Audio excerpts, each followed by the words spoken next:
Bueno, buenas tardes, doctor, compañeros. El día de hoy, pues, enfocándonos, trabajamos en equipo para traernos un tema muy importante. Dentro del panorama de trauma, es muy común verlo en pacientes pediátricos y ancianos.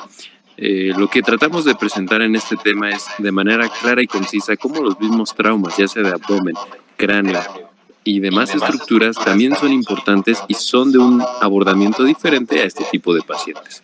Mi equipo y yo eh, presentamos este tema con el fin de complementar lo ya visto en clase. Hablando un poco sobre el traumatismo en adultos, sobre la introducción, se estima que en el 2050 el 22% de la población requiera un aumento en el tratamiento médico. Esto debido a que prácticamente la población actual ya no está teniendo hijos, haciendo que el número de pacientes adultos esté en aumento y se estima que el trauma sea la séptima causa de mortalidad. Siguiente, por favor. Dentro de la etiología de estos traumatismos van a estar las fracturas, un dolor constante. Recordemos que la mayoría de los pacientes va a contar con una o varias enfermedades crónicas, haciendo que también haya una incapacidad funcional y junto con las demás enfermedades que van a estar predominantes en los pacientes, estos también van a cursar con hemorragias.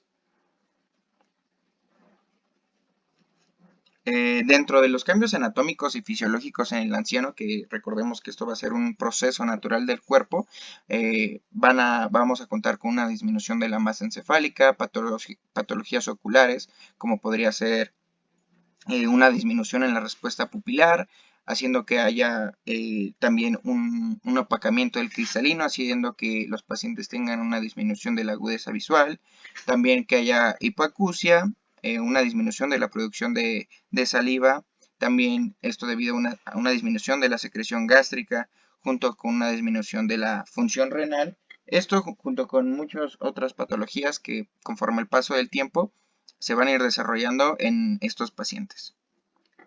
Siguiente, por favor.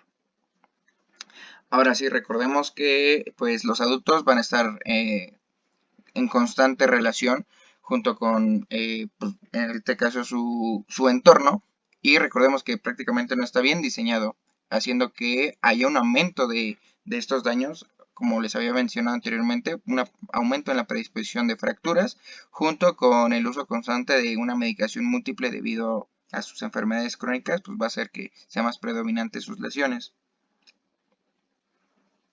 Siguiente.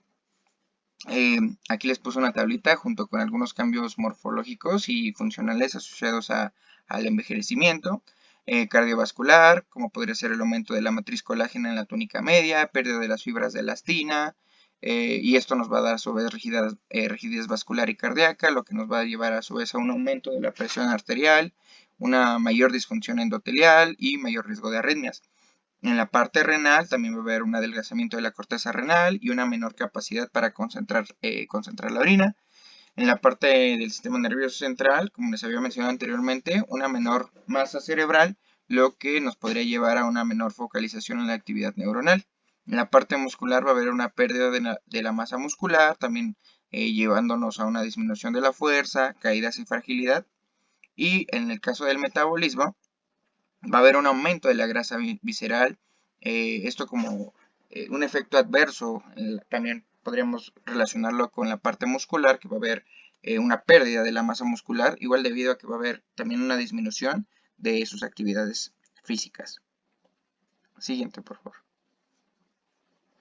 Eh, para considerar el diagnóstico y su terapia, vamos a, bueno, dependiendo cómo encontremos al paciente, vamos a tener que evaluar la escena, mirar, escuchar y oler, y pues prácticamente ver cuál es la escena para ver si primero podemos ayudar al paciente o evaluar el entorno, ¿no? Porque puede que intentemos ayudar al paciente, pero el entorno tal vez todavía no es seguro y nosotros igual podemos eh, tener un daño al momento de tratar de hacer este soporte.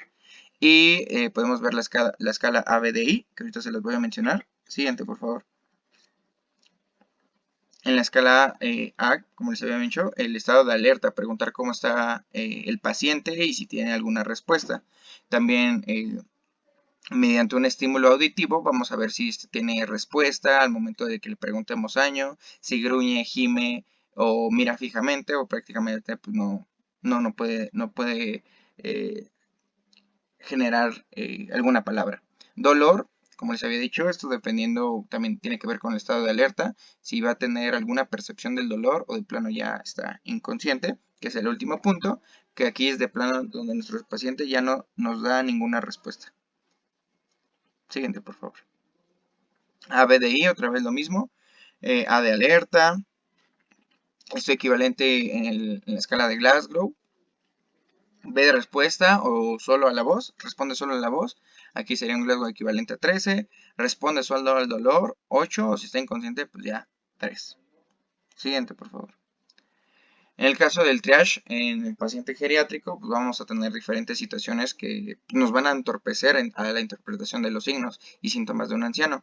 Esto recordemos que, como les había mencionado, los pacientes pues, incluso ya no van a tener respuestas a los estímulos porque ya de plano, pues ya no ven bien, por ejemplo, en el caso de la respuesta a la luz, o sea, ya son, como les mencioné, por cambios fisiológicos normales.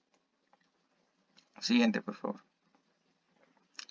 Ahora sí, también tenemos que hacer una evaluación primaria vía aérea. Esto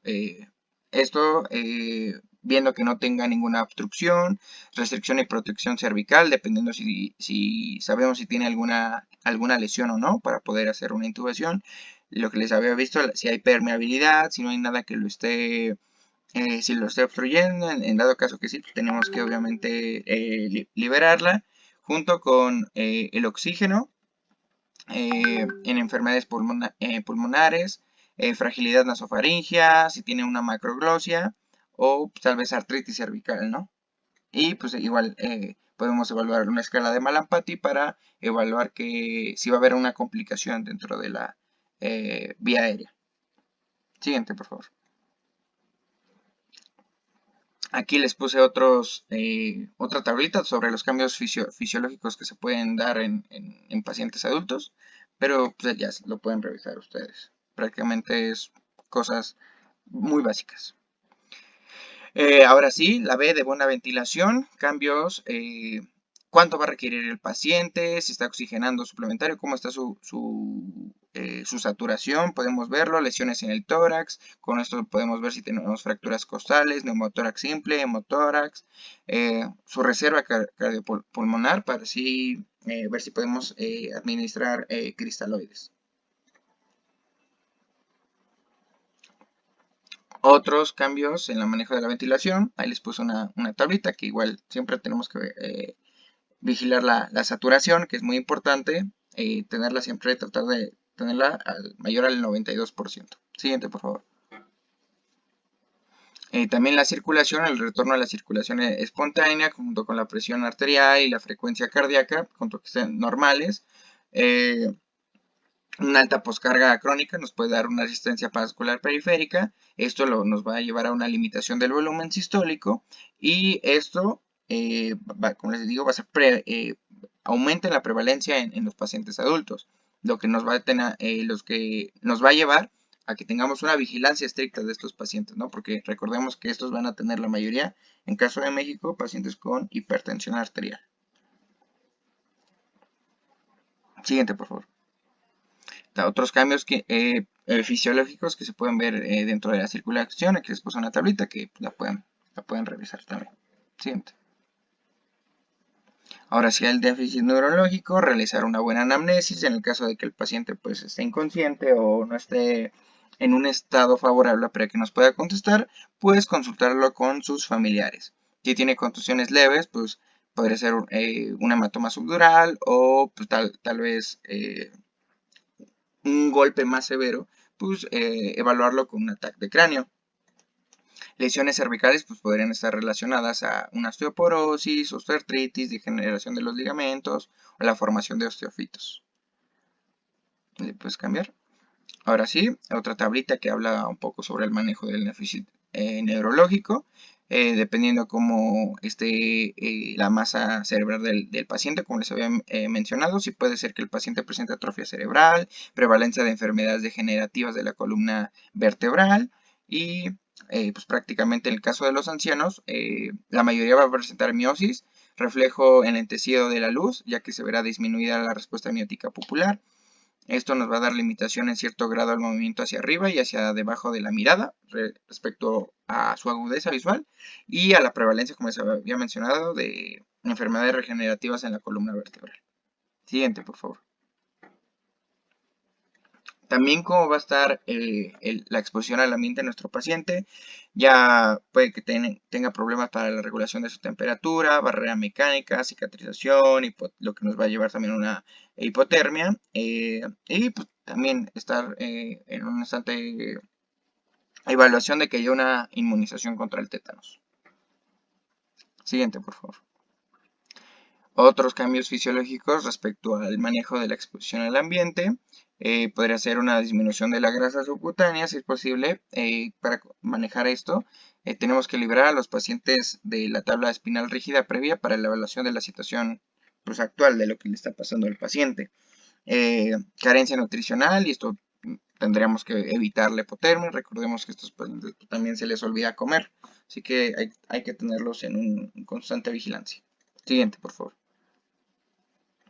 Otras consideraciones especiales, podríamos evaluar, ¿le puedes cambiar por favor? La interpretación de fármacos, o sea, qué es lo que está tomando actualmente nuestros pacientes que van a cursar con diversas enfermedades crónicas, como podrían ser diuréticos, bloqueadores beta-adrenérgicos, o aparte, cómo están siendo metabolizados. ¿Qué efectos adversos podrían tener? Como les había mencionado, pues pueden ser algunos nefrotóxicos o alguna alteración en la cascada de coagulación, pensando en qué patología están cursando. Siguiente, por favor. O también puede que ya no sea algo propio del paciente, sino que hay un agente externo, como podría ser el abuso físico, abuso sexual, abandono. Esto refiriéndonos en el entorno en el que vive nuestro paciente. Tal vez ya no sean incluso algo físico, sino un abuso psicológico, lo que lleve pues a alguna alteración mental en nuestro paciente. Siguiente. Aquí podríamos ver algunos tipos de lesiones que pueden tener en su vida diaria nuestros pacientes, ya sea por ellos mismos, porque ya tienen pues una vida un poco más sedentaria y al momento de que intentan realizar actividades, pues ya su cuerpo ya no responde como quisiera. Siguiente. Esto pues vamos a valorar mediante una historia clínica detallada, reportar hallazgos y realizar una buena investigación y pues confirmar la sospecha. Aparte, si es alguna enfermedad con la que esté cursando, pues valorar qué es lo que le está pasando, ¿no? Si tal vez es algún familiar con el que viva, alguna persona que le está causando estos daños al paciente. Siguiente. Muchas gracias. Continuando un poco, vamos a hablar un poco del trauma en el pediátrico. Ya Sebastián nos platicó un poco de lo que vemos en un adulto mayor, pero también es importante conocer qué vamos a ver en el infante cuando tenga algún trauma. Como vamos explicando, pues vamos a ver que va a existir una diversa clasificación. La primera de ellas es el tamaño y forma. Siguiente, por favor. Entonces, dentro de este trauma tamaño y forma, perdón, pues sabemos que los niños van a tener una masa menor que un adulto, ¿no? Entonces, es importante saber que dependiendo del traumatismo que sea y en el área donde ocurre el incidente, pues vamos a también saber qué energía se impartió para que afectara al infante. Y también algo que sabemos generalmente, pues es que la cabeza de un niño pues va a ser proporcionalmente pues más grande, o sea, va a ser la parte más grande y pues vamos a entender que con más frecuencia vamos a ver lesiones más contundentes en el caso de que lleguen a existir en esta área. Siguiente, por favor. Entonces, esta es como una manera generalizada, pero vamos a viajar de la parte de arriba hacia abajo para conocer. En la vía aérea, pues para evaluar y darle un tratamiento oportuno, pues obviamente hay que saber que entre más pequeño sea el niño, pues va a ser una desproporción más grande, tanto del cráneo como de la cara. Entonces se le debe de colocar, debemos de colocarlos en un plano donde pues la cara se mantenga paralelamente a la espina, a la columna vertebral, perdón. Entonces, pues obviamente se va a colocar, no se va a poner directamente en la mesa, sino se va a colocar un soporte, un pequeño soporte que va a hacer que el torso quede en su totalidad hasta los 3 años. Este procedimiento se hace hasta los 3 años, pues debido a que lo que les menciono de la misma cabeza. Siguiente. Dentro de esto, pues obviamente vamos a revisar los tejidos blandos de la orofaringe, vamos a ver que sabemos que ahí se van a acumular muchas secreciones. Entonces, pues también vamos a visualizar las cuerdas vocales, ya que a veces para la intubación, pues es difícil visualizar esa parte, ¿no? Lo que también debemos de ver es que en los bebés dentro de la tráquea, pues vamos a tener en cuenta que su medida es menor. Entonces, pues va a ser un poco más chiquita antes de los 18 meses y pues ya posteriormente va a ser un poco más grande. Entonces, para realizar un procedimiento de intubación hay que tener en cuenta pues la edad del paciente y pues también para conocer las medidas de la misma, ¿no? De las mismas estructuras. Siguiente, por favor. Entonces, pues para tener un manejo de la vía aérea, pues si en dado caso que esté obstruida, pero pues si existe una respiración, pues un plano paralelo dentro de la camilla, ¿no? Como muestra en la imagen, pues así podemos ponerlo de una manera para que podamos abrirlo con una maniobra de elevar la mandíbula, la elevación mandibular, perdón. Y también pues se debe de administrar oxígeno, ¿no? Ya en el caso de que pues el infante tenga dificultad respiratoria y pues también vamos a eliminar las secreciones de todo lo que esté en la boca. Y pues ya antes de establecer pues algún intento de o alguna maniobra para una oxigenación auxiliar o auxiliada, sí, una vía de aérea, ay, se me fue la palabra, bueno, sí, vaya una intubación, pues el niño debe de estar preoxigenado. Ventilación asistida se llama. Siguiente, por favor. Bueno, entonces ya como les menciono, pues para hacer una ventilación asistida mediante pues la intubación, pues vamos a saber que existen cánulas, las de Guedel, que vamos a tener en cuenta que pues van a tener diferentes tamaños, ¿no? Solamente se van a considerar cuando el paciente esté inconsciente, porque ya sabemos que puede desatar un reflejo nauseoso. Entonces, pues tenemos que introducir la cánula para que pues al revés para rotarla a 180 grados, ¿no? Entonces, pero está a veces contraindicado porque podemos lesionar estos tejidos de la orofaringe. Como les dije, a veces no están bien desarrollados y pues obviamente podemos lastimar.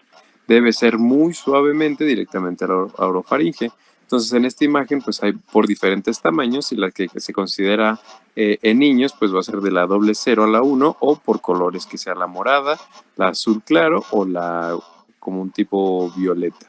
Entonces es importante conocer esto. Siguiente, por favor.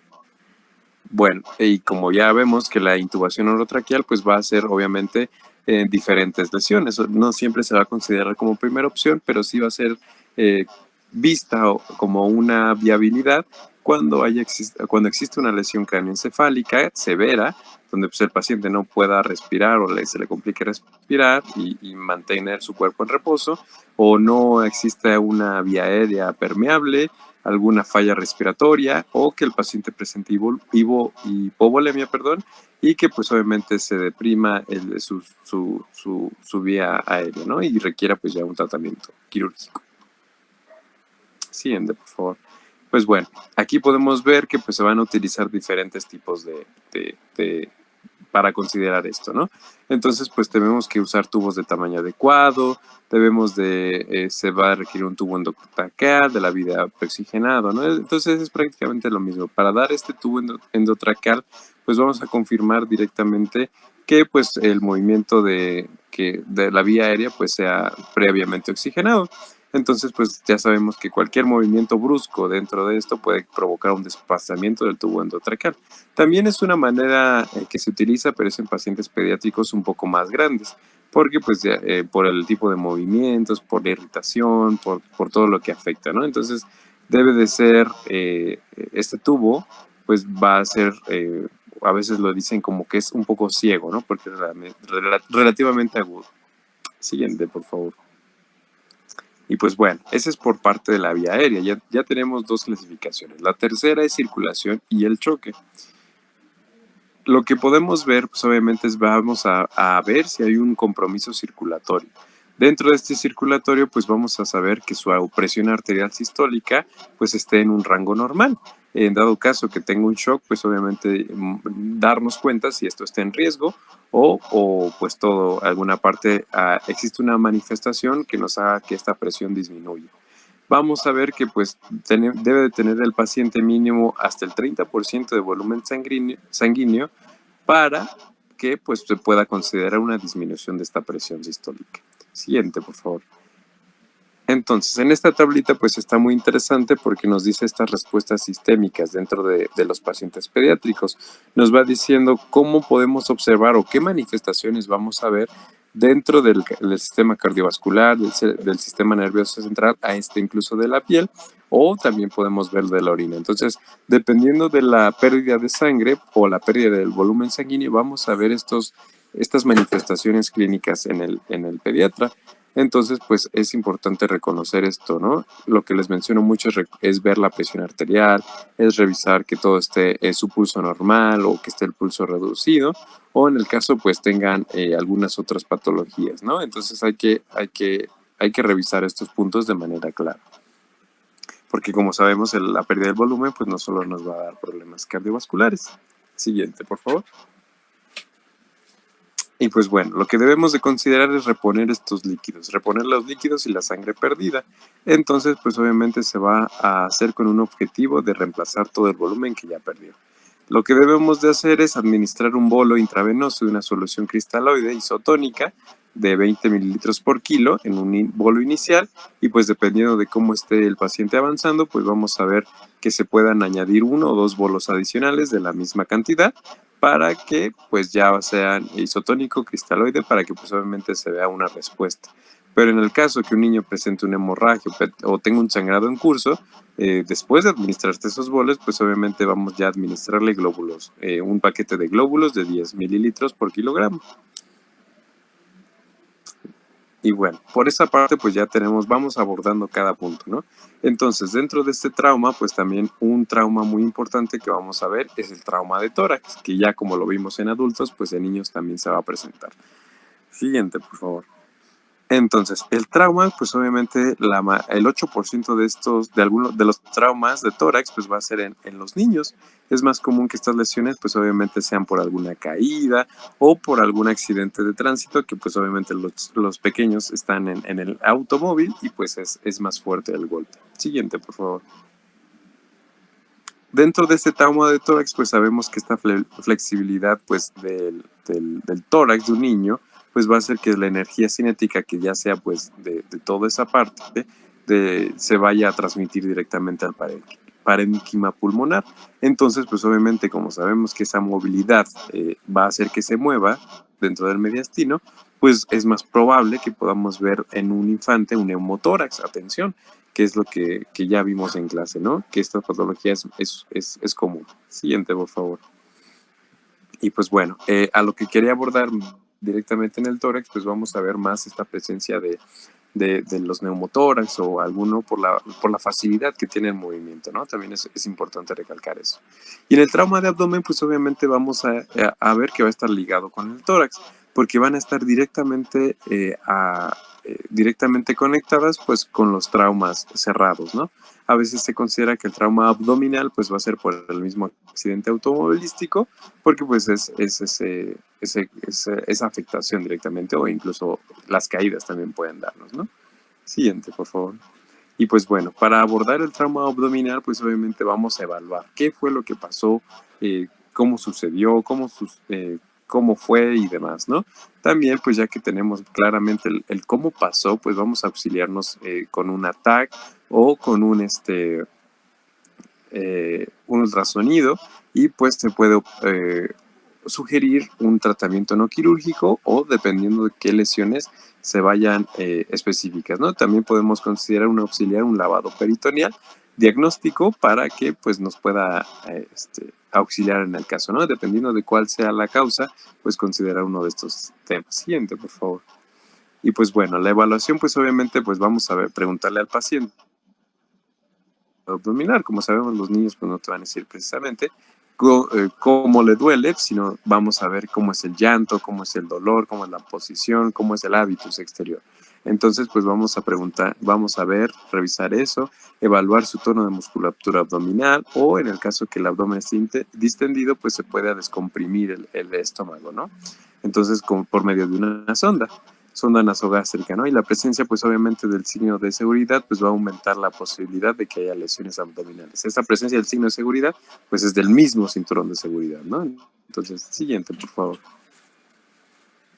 Y pues bueno, como les dije, ¿no? Podemos usar una tomografía, un lavado peritoneal diagnóstico o un ultrasonido para verificar que no haya alguna estructura dañada o un derrame.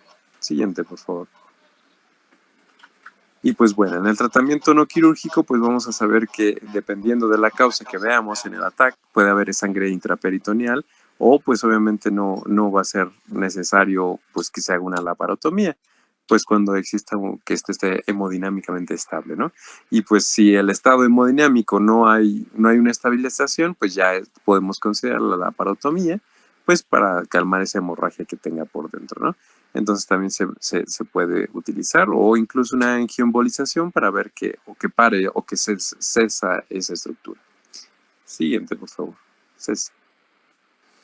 Y pues bueno, las lesiones viscerales pues también, ¿no? Nos pueden dar algún hematoma duodenal, algún trauma en páncreas, porque incluso los mismos, este signo de seguridad puede darnos estos. Perforar el intestino delgado por el ligamento de Treis también es importante. Alguna ruptura de la vejiga, lesiones en su silla de montar o alguna lesión que tenga prácticamente en algún órgano visceral, que puedan ser o hígado, riñón, vaso o pues algún otro que no requiere un tratamiento específico, pero sí hay que mencionarlos y tenerlos en cuenta.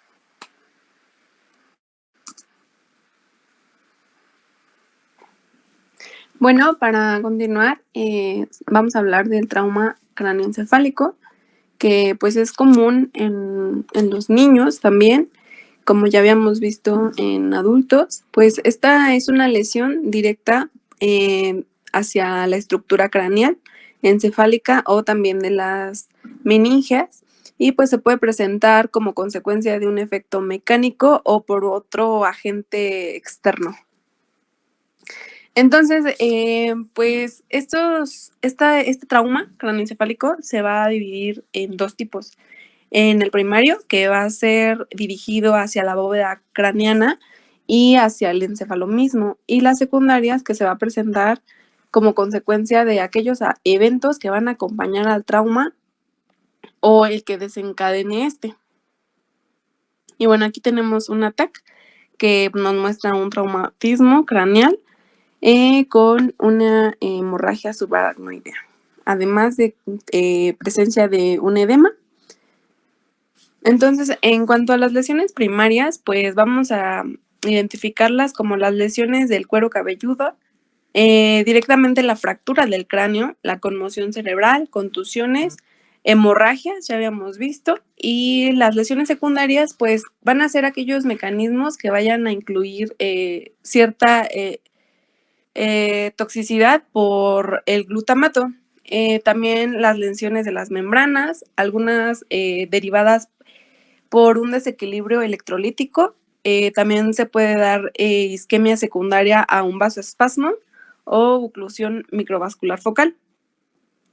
En cuanto a la epidemiología, pues podemos ver que en países industrializados, en accidentes de tráfico, pues es lo más frecuente con un 45%.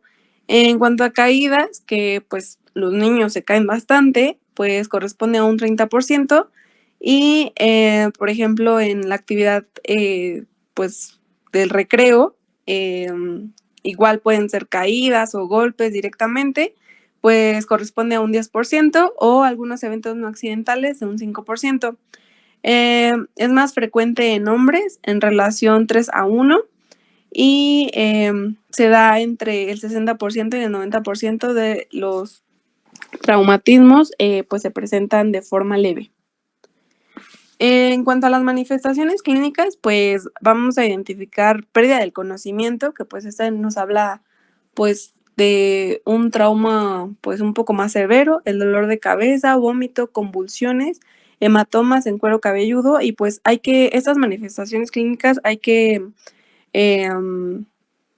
tomarlas serias, ya que pues nos pueden provocar algunas complicaciones. En cuanto a las convulsiones, pues se pueden dar inmediatas, precoces y tardías. Algunas otras manifestaciones clínicas, aquí se las coloqué, que pueden incluir, por ejemplo, alteraciones en la visión, pueden tener visión borrosa, pueden tener sensación de mareo, problemas del habla, también debilidad o entumecimiento en las extremidades, en los dedos de las manos, de los pies, también incapacidad de despertarse, dilatación de las pupilas, sensibilidad a la luz también o al sonido, que tengan zumbidos en los oídos y bueno, entre otros.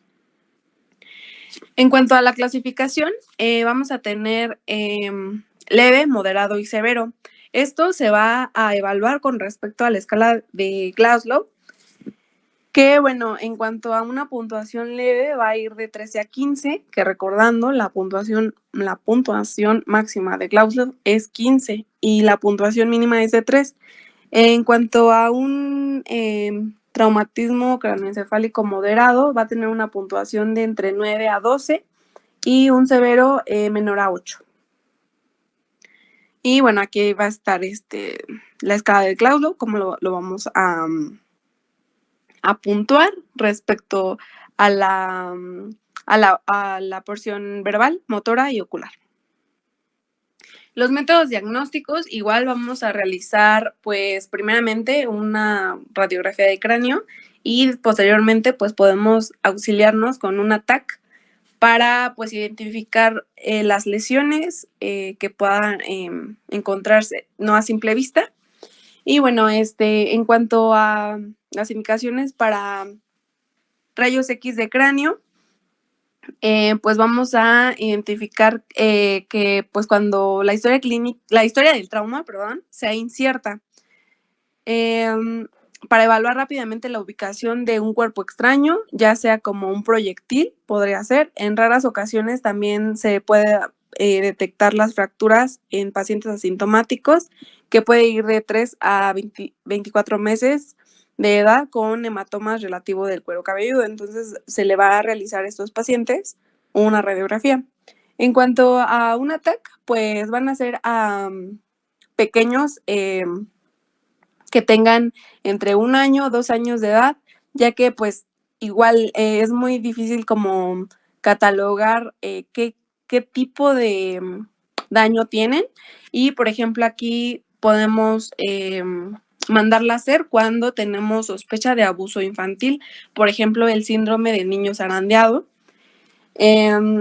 También aquellos pacientes que tengan signos neurológicos focales, una fractura craneal aguda, incluyendo una fractura deprimida o basilar, cuando la alteración mental esté alterada, por ejemplo, que el paciente tenga mucha irritabilidad o tenga letargo, cuando la fontanela esté abultada, cuando los vómitos persistan y también pues cuando haya presencia de convulsiones, pues para ver en dónde hay lesión, cuando también el paciente haya tenido una pérdida de la conciencia y también cuando haya accidente automotor a considerar.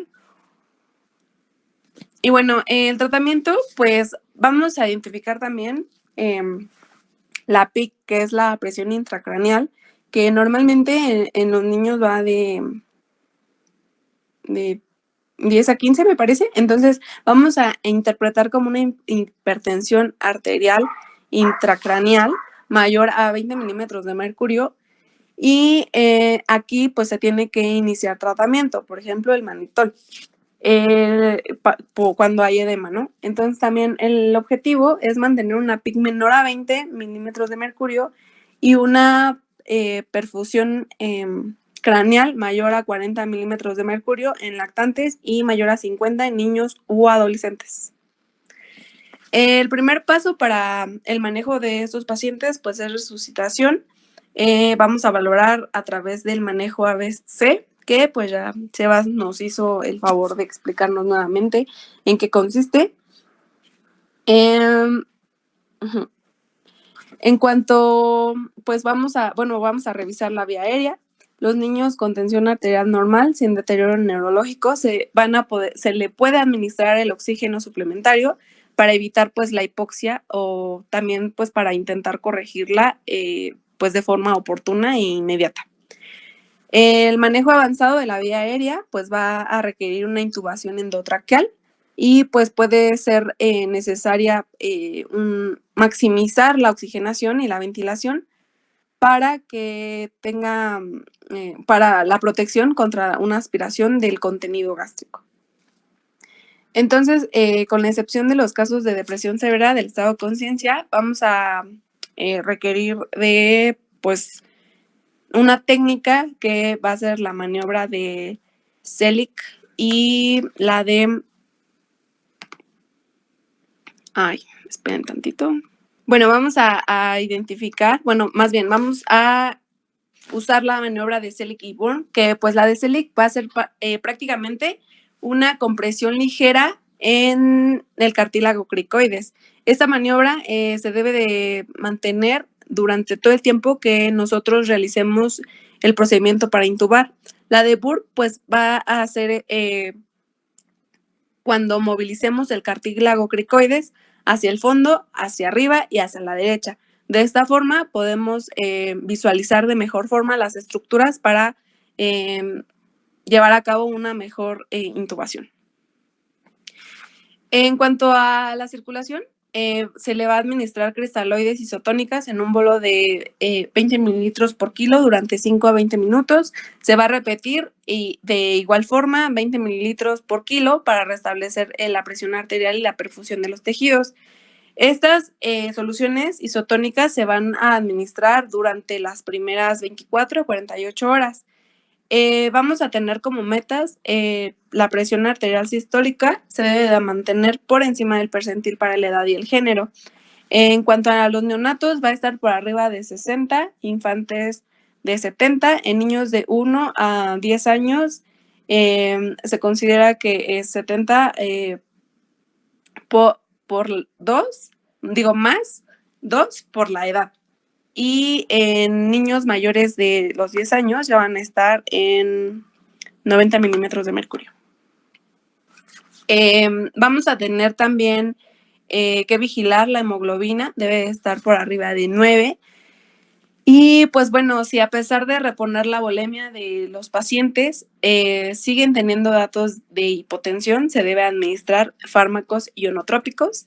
Y algunas otras medidas es que pues la cabeza la mantengamos en una posición neutra, ligeramente elevada a unos 30 grados. Vamos a controlar la temperatura, la administración de manitol en caso de edema cerebral, la hiperventilación moderada y en cuanto a un procedimiento quirúrgico, pues se puede hacer la craniectomía descompresiva justamente para pues que toda esta presión que se ejerce con el encéfalo y el cráneo por derivado del trauma, pues se pueda liberar.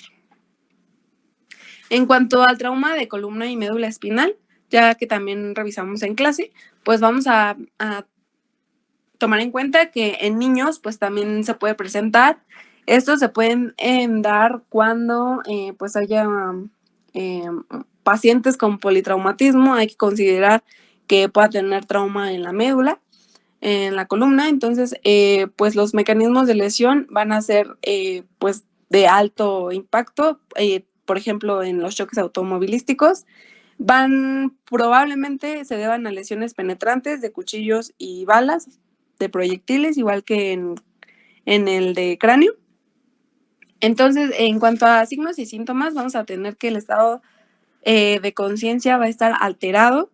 Además, vamos a tener alteración neurológica. Puede ser que en la exploración neuromotora o neurosensorial pues encontremos alteraciones también. Que el paciente vaya a percibir dolor a la palpación, tanto en cuello como en la espalda. vamos a tener que el paciente puede tener limitación al movimiento, igual entre cuello y espalda, puede presentar hipotensión y pues este trauma puede ser más frecuente en las cervicales de 1 a 3.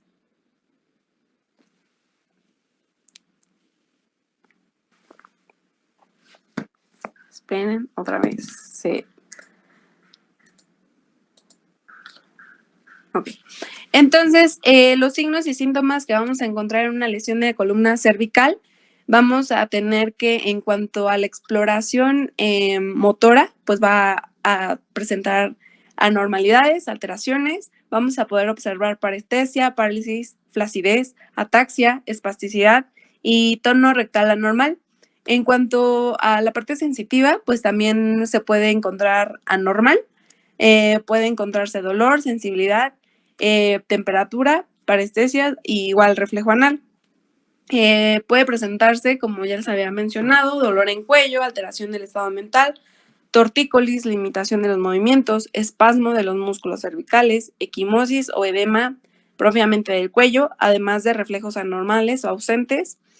Puede presentarse también shock neurológico, que pues se puede presentar con hipotensión y con bradicardia, el priapismo, la disminución de la función vesical, retención fecal, un hilo inexplicable, hiperreflexia autonómica, variabilidad de la tensión arterial con bochornos y diaforesis, además de pues la incapacidad de termorregular el cuerpo, poiquilotermia, es el término que vamos a usar para esta parte, que no se pueda autorregular, y pues por lo tanto pues se puede presentar un paciente con hipotermia o con hipertermia. Entonces, las lesiones neurológicas pues se van a deber por un canal medular comprimido o por un daño directo, como en los proyectiles. En la lesión craneal pues vamos a tener datos de lesión difusa o regional, reflejos bulbocavernosos y anal intacto, pero en una lesión medular pues vamos a tener déficits neurológicos en la distribución de bueno, se puede ver deteriorada las funciones entre brazos, piernas. Vamos a ver flacidez, arreflexia y pérdida del tono de esfínteres. Eso quiere decir que pues vamos a tener la presencia de un shock medular. El manejo inicial, pues vamos a tomar en cuenta que pues esta situación es de cuidado. Entonces vamos a inmovilizar, se le va a retirar el casco y se le va a proporcionar la inmovilización a través de un collarín cervical semirrígido. Lo vamos a trasladar en una camilla que pues nos dé soporte a la columna, y además vamos a proporcionar más seguridad con las cintas de la misma camilla, que son cintas de seguridad, y vamos a colocar también una toalla o una sábana con una altura de 1 pulgada bajo el tórax, y pues vamos a evitar a toda costa la tracción en la columna, ya que podemos generar más daño. El tratamiento igual vamos a colocar una intubación orotraqueal. Vamos a tener una inmovilización manual neutra cervical, que pues este es el método preferido para el control de la vía aérea en niños, en quienes pues ya tengamos nosotros la sospecha o incluso la confirmación de esta lesión pues en la columna. Bueno, aquí igual le dependen las bibliografías, hay una controversia entre que si los corticoides son buenos o no, pero bueno, hay que mencionar que se puede administrar metilprednisolona a dosis de 30 miligramos sobre kilo durante 15 minutos, seguida de una infusión de 5 a 6 miligramos por kilo por 1 hora, y esto pues se va a realizar durante las primeras 23 horas. Iniciando dentro de las primeras 8 horas tras la lesión de la médula espinal aguda. Y bueno, igual vamos a tener como estudios de diagnóstico, y para ver a qué nivel se tuvieron las lesiones, pues vamos a auxiliarnos con estudios de imagen, radiografía simple, TAC o incluso resonancia magnética. Y aquí pues podemos ver una subluxación Como les mencionaba, las lesiones como más frecuentes que se dan están entre la vértebra C1 hasta la C3. Y pues, por ejemplo, en la A vemos una subluxación y en la B vamos a ver cómo la línea pues ya está, bueno, no es paralela y pues ya hubo un cambio en la anatomía e incluso en la imagen C, pues podemos ver una ruptura de la apófisis espinosa y pues para eso nos sirven los estudios diagnósticos para evaluar. Y igual esto ya lo habíamos visto, la fractura de Jefferson, que es un estallamiento del anillo de C1 y esta pues es secundaria a una carga axial que va a suceder, por ejemplo, en un clavado. Y pues aquí están las imágenes que nos pueden auxiliar para identificarla. La fractura de ahorcado, que esto se va a dar entre C3 y C2. Y esto pues se puede dar por hiperextensión y pues esta nos puede dar una fractura, además de que la hiperflexión tras una hiperextensión nos puede causar una subluxación y pues por consecuente pues también nos puede dar un daño directo en la médula espinal. Y igual este ya lo habíamos visto en clase, una subluxación atlantoxoidea, que pues va a ser el resultado de un movimiento secundario entre C1 y C2 a la ruptura del ligamento transverso, o pues también se puede dar por una fractura desplazada. Y bueno, las características radiográficas que van a sugerirnos la fractura o la lesión propia de la columna cervical, pues va a ser una pérdida de la lordosis normal. Puede ser tanto el estrechamiento como el aumento del espacio entre el disco vertebral y pues también, o incluso nos puede dar datos de la ruptura del ligamento posterior. El espacio prevertebral a la altura de S3 a más de 2/3 del ancho anteroposterior del cuerpo vertebral adyacente, o también que podamos encontrar el dato de la fractura de Jefferson, que va a ser la masa lateral, se va a desplazar a más de 1 milímetro. También una espondilolistesis de C2, que va a ser encontrada en la fractura del ahorcado. El ensanchamiento del espacio predental, que va a ser mayor de 5 milímetros. Y un aumento del espacio entre el occipucio y C1 y o el ensanchamiento del espacio predental. Esto pues se puede presentar en una dislocación atlantoaxial. También pues vamos a encontrar un ensanchamiento del espacio en los discos intervertebrales. Esto va a ser por una lesión por distracción.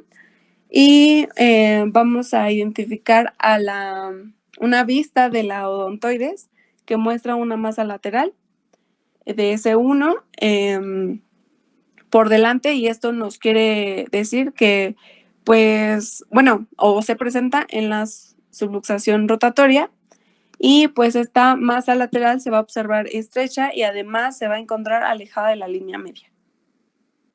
En cuanto al trauma musculoesquelético, es la siguiente. Bueno, recordando un poco nuestras clases de trauma y ortopedia, necesitamos a fuerza un mecanismo, una magnitud y un lugar para que se produzca una lesión. Es más difícil el diagnóstico radiológico y nos puede causar, bueno, cualquiera de estas lesiones nos puede causar una inestabilidad hemodinámica. Por ejemplo, una fractura de fémur que le pegue a la arteria femoral. Entonces, sabemos que es un vaso de gran calibre y se puede caer en un shock hipovolémico el paciente, por lo cual es muy importante su manejo y adecuada atención lo más pronto posible. Entonces, la siguiente. Es importante considerar el daño en el centro de la epífisis que puede alterar el desarrollo por la fisis del crecimiento que tienen los niños, y las lesiones por aplastamiento son las que nos van a dar un peor pronóstico, haciendo que los niños no se puedan desarrollar como deberían de desarrollarse. lo cual puede afectarles bastante en su vida adulta y pues también cuando lleguen a la edad más avanzada. La siguiente. Las fracturas en tallo y en rama verde se dan principalmente en los huesos inmaduros, y las fracturas en hebilla o de torus en cualquier lado que exista angulación, como puede ser en la articulación del codo o en la de la rodilla. Y las fracturas supracondilias van a tener como que un mayor compromiso vascular y del cartílago de la epífisis. La siguiente. Bueno, para el manejo de estos pacientes es importante la inmovilización. Se nos recomienda un manejo inicial con férula hasta la evaluación de la fractura. Recordemos que no es necesario hacer como que un TAC, una resonancia, no. O sea, empezamos primero con lo más básico, que es como la exploración física, y nuestro estudio de imagen, así como de elección, es la radiografía simple. Entonces, debemos de intentar nada más una vez reducir la fractura, preferentemente esto que lo haga trauma y ortopedia. Y si existiese algún dato clínico, algunos datos que nos hagan pensar en un compromiso vascular, es importante la evaluación urgente y de volada atender a estos pacientes, porque se pueden complicar bastante hasta llegar a morir. La siguiente. Bueno, hablando ya por último de este tema de trauma en los extremos de la vida, vamos a hablar del niño maltratado. Es una situación que desafortunadamente es bastante común, a lo cual pues nos hemos tenido que enfrentar en nuestra estancia en los hospitales, o bueno, a los que no les ha tocado, qué bueno, pero a los que sí, pues sí, es como bastante triste, ¿no? Pero bueno, la siguiente. Bueno, el maltrato infantil se puede definir como todos los abusos y desatenciones de los cuales van a ser objeto los menores de 18 años, e incluye el maltrato psicológico o físico, el abuso sexual, la negligencia, la exposición a la violencia de pareja y dentro de su núcleo familiar, y la explotación comercial o de otro tipo, que pueden causar un daño a la salud, al desarrollo o a la dignidad del niño, o poner en peligro su supervivencia. Esta definición nos la da la OMS en 2016. Y siguiente. Bueno, el síndrome del niño maltratado es definido, podemos definirlo como toda forma de violencia, perjuicio, abuso físico, mental, descuido o trato negligente hacia un menor. En la Clínica de Atención Integral al Niño Maltratado, o por sus siglas CAIN, ubicada ahí en el Instituto Nacional de Pediatría, nos comentan esto. Toda agresión o omisión intencional dentro o fuera del hogar contra un menor, antes o después de nacer, y que afecte su integridad biopsicosocial, realizada habitual o ocasionalmente por una persona o institución en función de su superioridad física y o intelectual. La siguiente. Ahorita vamos a abarcar un poco más. Tenemos entonces las lesiones que son graves, consideradas graves, como las quemaduras, los hematomas, las fracturas, los envenenamientos o cualquier otro daño que pudiera causar la muerte del menor. Tenemos las lesiones que no ponen en riesgo la vida, como palmadas, sacudidas, pellizcos y los daños psicológicos. Es muy importante tener como que muy en cuenta todas los foquitos de alerta y los factores de riesgo que para el caso de estos niños van a ser en la etapa del desarrollo. Puede ser no cubrir con las expectativas, una percepción negativa de su conducta o tener necesidades especiales. Esto puede llevar, por ejemplo, a su cuidador, sea su padre, su tutor o el adulto responsable a cargo del menor, a llegar a como la desesperación y ponerse agresivo, violento con el niño, o no necesariamente, pero el punto es ese, ¿no? En cuanto a los padres o cuidadores, puede que se den maltrato por dificultades en los lazos afectivos, o que exista un antecedente de maltrato, o por consumo de sustancias, que es como lo más común.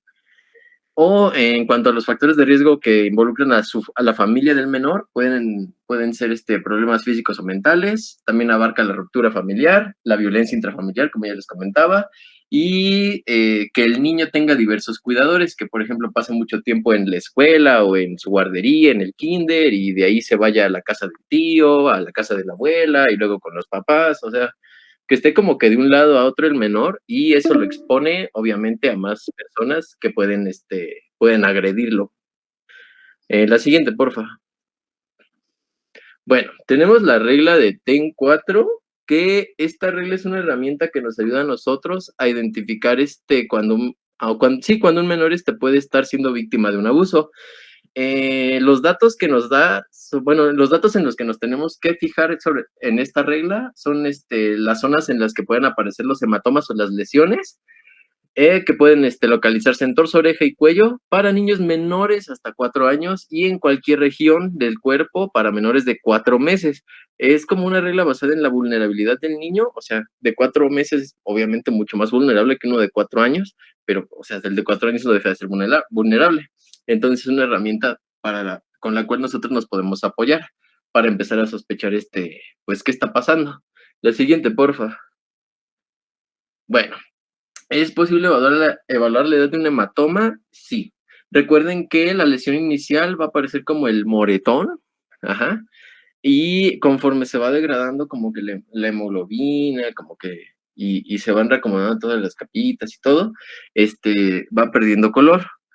El punto de esto es que eh, en cuanto a la aparición o sea, si nosotros vemos al niño en la exploración física y vemos que hay un moretón, hay una quemadura, hay lo que ustedes quieran, en alguna zona que nos pudiera hacer sospechar, como en las reglas del TEN 4 que les comentaba, es importante dar aviso a la autoridad correspondiente, porque todo ese tipo de lesiones son como maltrato hasta no demostrar lo contrario, desafortunadamente.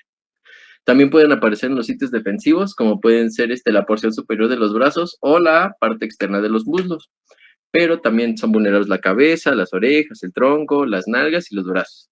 Entonces, es importante tener como en cuenta todo esto. La siguiente, por favor. Bueno, en cuanto a las quemaduras, estos son como unos ejemplos de cómo es que se ve una quemadura cuando un niño está siendo maltratado. Presten atención a las zonas que son como que las que ya hemos estado comentando, que son las manitas, sus nalgas, algunas son como que en puntilleo porque les pueden aventar agua caliente, son como muy variadas y tienen bastantes, o sea, es un problema muy, muy importante. La siguiente. En cuanto a los golpes, igual, vamos a ver que pueden seguir un cierto patrón, como puede ser el cinturón o el cable de, qué sé yo, la plancha, una cachetada en el caso de la niña que pueden ver aquí arriba a la derecha.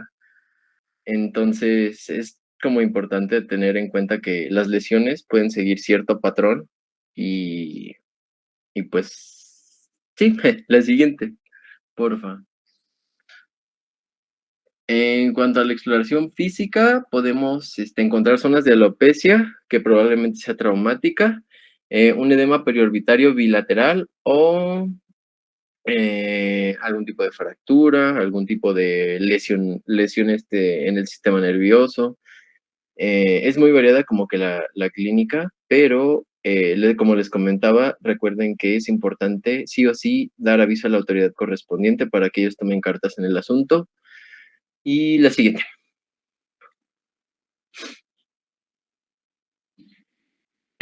También puede ver caída del cabello y huellas de hematomas en diferentes etapas de cicatrización y la apertura máxima durante la exploración intraoral puede estar un poquito desviada. Esto puede ser en daño nervioso, daño muscular o daño en los propios huesos de la cara. Pero todo esto es importante. Debemos de ser muy minuciosos a la hora de explorar a estos pacientes. La siguiente. Bueno, en cuanto al síndrome del niño sacudido, es un trauma craneal no accidental, va a haber daño neurológico, daño en la columna cervical y va a haber daño ocular. Sucede en menores de 3 años y lo podemos sospechar por periodos de llanto intenso, inconsolable, irritabilidad constante o rechazo del niño al alimento que no se puede explicar por alguna otra causa. Esto es un síndrome como muy común, sobre todo en los papás que, pues sí, como que desatienden a sus hijos y como les comentaba, que los llevan a que los cuiden en un lado y luego al otro y se lo dejan a la abuela. O sea, es Es muy común esto. La siguiente. Bueno, para evaluar estos pacientes podemos hacer un ATAC, pero tiene sus indicaciones. Primero, que el niño tenga de 30 a 364 días de vida, su temperatura debe ser menor a 38.3 y sin antecedentes de trauma de ningún otro tipo. Y un síntoma de riesgo que se pueda, y a todo esto le sumamos un síntoma de riesgo asociado al trauma craneal abusivo, como puede ser vómito sin diarrea, síntomas neurológicos no específicos como el letargo, las convulsiones o actividad similar a las convulsiones, o un evento de apnea aparente. En cuanto a las reglas de predicción clínica, podemos decir que el compromiso respiratorio y los hematomas y las hemorragias subdurales e interhemisféricas son como que las que más nos deberían de preocupar, pero sin dejar de lado las fracturas craneales, que podemos evaluar con estudios de imagen y la clínica. La siguiente. Bueno, va a haber una triada para estos pacientitos, consiste en 3 ítems, que es el hematoma subdural, las hemorragias retinianas y la encefalopatía. Como pueden ver en la imagen, es una hemorragia retiniana y un hematoma subdural en la tomografía axial. Y en los cuadros nos proponen un cuadro clínico previo al ingreso del hospital, que son manifestaciones que ya les habíamos comentado en la diapositiva pasada, como pueden ser somnolencia, rechazo al alimento, el vómito sin diarrea, la dificultad respiratoria, crisis convulsivas o cosas que se le parezcan. Y en cuanto a los datos y hallazgos en el hospital, puede haber palidez, muerte cerebral, irritabilidad. En cuanto al oftalmológico, puede haber hemorragia vítrea y desprendimiento bilateral de retina. La siguiente. Bueno, la negligencia podemos definirla como la desatención por parte de un progenitor o cuidador con respecto al desarrollo y bienestar del niño en los aspectos de salud, educación, desarrollo emocional, nutrición y condiciones de vida segura. Recuerden que la definición de salud no nada más abarca la ausencia de enfermedades, sino a todo el entorno biopsicosocial de la persona o personita, en este caso de un niño. Bueno, en la imagen ven el modelo ecológico de Belsky, que nos habla del macrosistema, exosistema y microsistema, como como los diferentes factores que pueden influir en la negligencia o el maltrato de un menor o alguna persona mayor de edad, pero en este caso, pues un menor. La siguiente, por favor. Bueno, el maltrato sexual lo podemos sospechar con lesiones en el área genital o anal, enfermedades de transmisión sexual, historia detallada de un encuentro sexual con un adulto, exceso de curiosidad sexual. Estos niños están como hipersexualizados y es como muy, o sea, no se les hace tan extraño el tema, aunque obviamente no lo comprendan del todo, pero tienen esta hipersexualización estos niños. Un embarazo no previsto para el caso de las niñas que ya están empezando su vida reproductiva, y puede haber hematuria, dolor a la defecación, leucorrea o hemorragia transvaginal. La siguiente. Y en las imágenes podemos ver los distintos tipos de lesiones, sobre todo, bueno, podemos ver un desgarramiento de tejido y en el coito anal puede haber disminución del tono. Esto puede confundirse con una lesión en la médula o alguna de las otras lesiones que ya les comentó mi compañera. En cuanto a las lesiones, enfermedades de transmisión sexual, podemos dividirlas en primaria y secundaria, dependiendo, y como pueden ver son lesiones muy típicas y muy características. La siguiente. En cuanto a los peligros latentes en estas lesiones, podemos ver la siguiente. Puede haber hemorragias cerebrales, que ya les comentaba, subdural, intracraneal, etcétera. Puede haber retraso psicomotor y los riesgos de infección en las lesiones son bastante altos.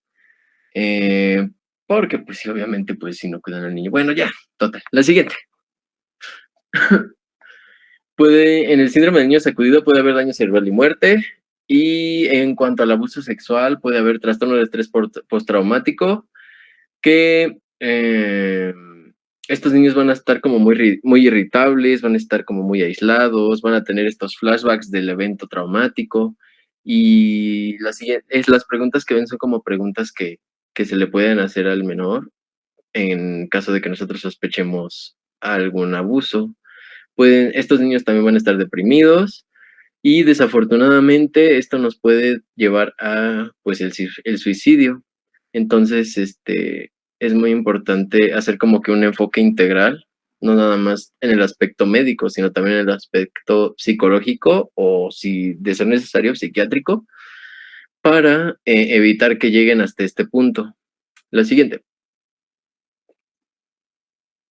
Y bueno, la siguiente es una tabla de las consecuencias físicas del abuso. No se las voy a leer porque es bastante, pero son como las consecuencias más importantes de los abusos sexuales infantiles.